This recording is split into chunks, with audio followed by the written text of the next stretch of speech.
নমস্কার সবাইকে। আজকে আমি লতি দিয়ে মাছের রেসিপি নিয়ে চলে আসলাম।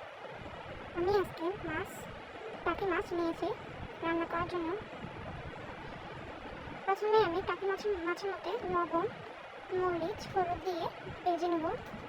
সব রকমের মাছের জন্য একই রকম প্রসেসিং হবে।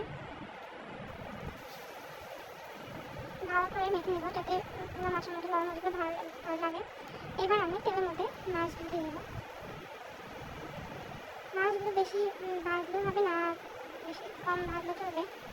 তো আমি এখানে একদম বেশি ভাজবো না, হালকা একটু ভেজে নেব।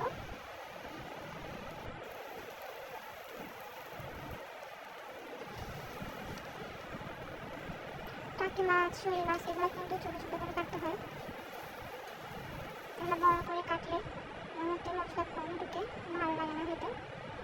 আমার মাছগুলো ভাজা হয়ে গেছে, এবার আমি মাছগুলো একটু বাটিতে নিয়ে নেব।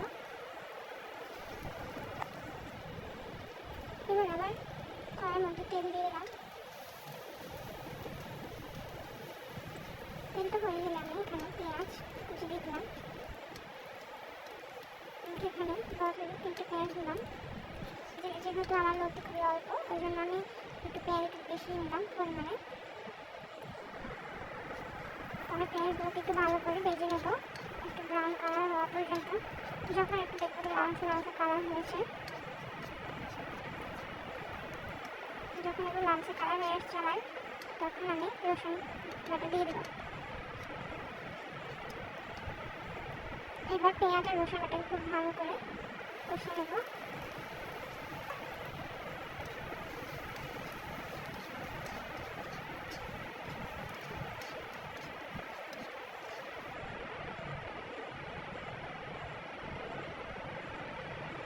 এবার আমি লতি দিয়ে দেবো। আর লতি খুবই অল্প পরিমাণে লতি আর কাঁচামরিচ দিয়ে দিলাম। এবার একটু ভালো করে নেড়ে নিতে হবে।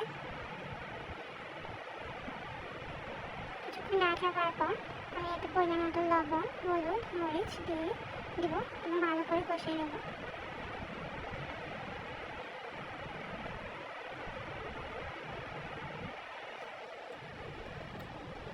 মরিচের পরিমাণটা আপনারা নিজে দেখে মতো নেবেন, কারণ দেবেন এতে, কারণ আপনারা যেমন চাল খান তেমন মরিচ দেবেন।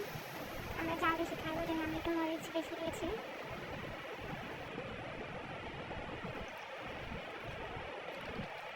আমি দেখতেছি আমার লতিগুলো সিদ্ধ হয়েছে কিনা, ওই জন্য দেখতেছি আমার লতিগুলো সিদ্ধ হয়ে আছে।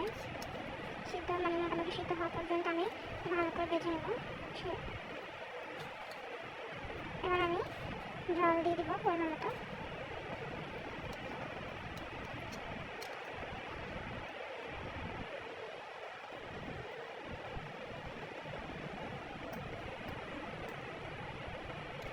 যখন দেখবো জলটা উঠছে তখন আমি মাছগুলো দিয়ে দেবো। মাছগুলো দিয়ে ভালো করে নেড়ে দেবো।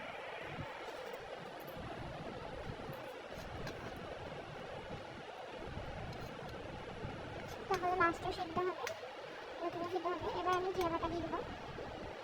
আমি এখানে আদা বাটা দিই নাই, কারণ না দিলেও চলে, আপনারা যদি চান তাহলে অল্প দিলেও হবে, না দিলেও সমস্যা নেই।